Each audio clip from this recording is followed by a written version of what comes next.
Us, Lari dia? lari. Lari? Mantap. Yes. Ini. Yang dekat. Yang dekat ini. Yang dekat. Anu yang dekat di bawah. Kuantan. Yang dekat. Yang dekat di bawah nih. Kuantan. Iya. Amat hantam yang kecil. Halo sobat barbar yang tidak suka perdamaian pastinya. Nah, menjadi seorang prajurit tentara berarti harus rela mengorbankan nyawanya untuk menjaga kedaulatan NKRI. Seseorang tentara harus mau ditugaskan ke pelosok negara atau negeri meski itu daerah konflik mematikan yang kerap terjadi baku hantam. Bagi tentara, negeri adalah yang harus wajib dilindungi. Bagi mereka, napas yang keluar dari tubuhnya adalah bentuk pengabdian dan pengorbanan yang harus dilakukan kapan saja untuk negara Indonesia. Diplomasi dan upaya persuasif sudah dilakukan, namun KKB Papua tak kunjung menunjukkan itikat baik dalam pangkuan NKRI.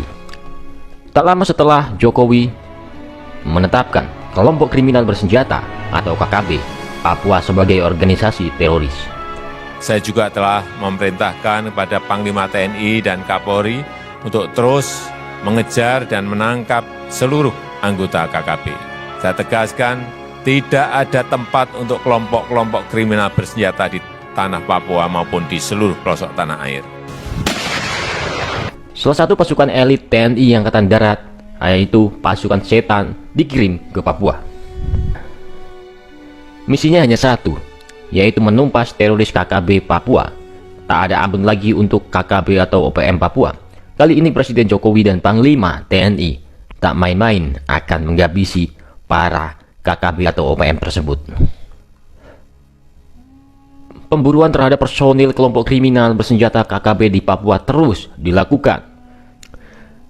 Dan berita terkini, TNI Angkatan Darat mengirim salah satu tim elit atau pasukan khusus mereka dari Yonif 315 ke bumi Cendrawasih untuk memberantas kelompok-kelompok separatis.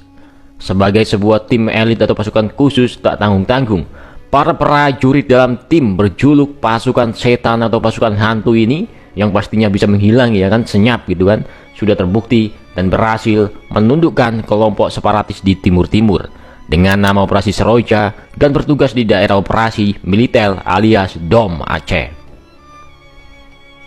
Pangdam 3 Siliwangi, Majen TNI Nugroho Budi Wiyanto, telah mengunjungi markas pasukan khusus atau pasukan elit TNI Angkatan Darat ini yang bermarkas di Gunung Batu, Bogor, Jawa Barat.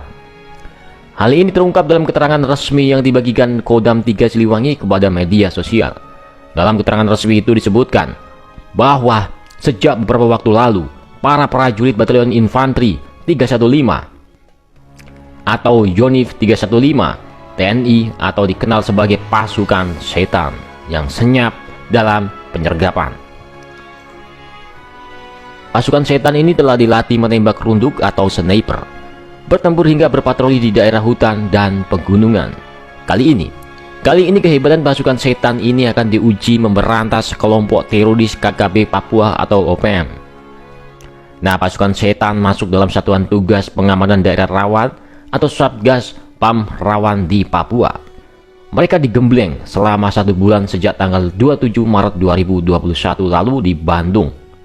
Latihan pratugas itu diharapkan menjadi bekal bagi para prajurit pasukan setan ini ketika berlaga di daerah operasi rawan seperti di Papua yang tingkat ancamannya cukup tinggi. Nah, pengiriman pasukan setan ini untuk mempertebal pengamanan di Papua. Hal itu seiring dengan meningkatnya intensitas kontak senjata antara aparat keamanan Indonesia dengan KKB Papua. Adapun jumlah pasukan setan yang akan dikirim menumpas KKB Papua ada 400 personil. Pelansir dari Instagram resmi Kodam 3 Siliwangi, Pangdam Majen TNI Nugroho Budi Wiyanto memeriksa kesiapan Satgas Yonif 315 yaitu pasukan setan.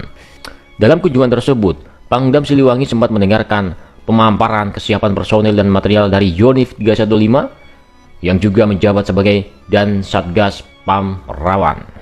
Setelah mendengarkan pemaparan dari Yonif 315, Pangdam Siliwangi langsung melakukan pemeriksaan seluruh kesiapan personil dan perlengkapan tempur perorangan maupun perlengkapan Satgas yang akan dibawa ke daerah pegunungan Papua. Pangdam 3 Siliwangi juga mengingatkan kepada seluruh Dankipur dan Danspos agar selalu memperhatikan anggotanya di daerah operasi. Ia juga menyampaikan seluruh pasukan yang ikut terlibat dalam operasi di daerah rawan harus menjaga soliditas dan nama baik satuan dan nama baik TNI. Tak hanya itu, selama berada di daerah operasi seluruh pasukan harus saling menjaga satu sama lain serta bertugas dengan penuh kewaspadaan. Seluruh prajurit Satgas Pamrawan Yonif 315 atau yang disebut pasukan setan ini agar Satgas Pamrawan berangkat 400 dan kembali 400 prajurit lengkap, bahkan berhasil sesuai harapan pimpinan. Selamat bertugas. Kami percaya para prajurit akan mampu melaksanakan tugas dengan baik. Tugasmu penuh tantangan dan rintangan. Tapi kaulah prajurit pilihan untuk bisa menyelesaikan tugas dengan baik. Yaitu tugasmu sekarang ialah membasmi kelompok kriminal bersenjata atau OPM di Papua. Nah, perlu diketahui juga, prestasi pasukan setan ini sangat-sangat moncer. Pasukan ini hampir selalu berpartisipasi dalam melibas aksi pemberontakan di Indonesia. Mulai dari pembersihan sisa-sisa G30 SPKI, penumpasan GAM di Aceh hingga operasi Seroja di Timur-Timur. Lantas apa kehebatan Yonif Garuda atau pasukan setan yang berjuluk pasukan setan ini? Melansir dari Tribun New, pada tanggal 20 Agustus tahun 1947, di daerah Cirebon terbentuk satu kompi yang diberi julukan pasukan setan. Kompi ini sempat beberapa kali berganti nama, hingga akhirnya pada tanggal 1 April 1952 resmi diberi nama Batalion 315 atau Garuda. Sebagai persiapan sebelum dikirim ke Papua, anggota pasukan setan ini menggelar sejumlah latihan, salah satunya latihan menembak runduk yang dipimpin langsung Komandan Batalion Infanteri 315 Mayor Infanteri Aryo Priyotomo. Pada pelaksanaan latihan ini telah direncanakan sedemikian rupa sehingga sasaran latihan ini dapat meningkatkan kemampuan para prajurit bagi para penembak runduk yang akan melaksanakan tugas operasi Pamrawan di Papua.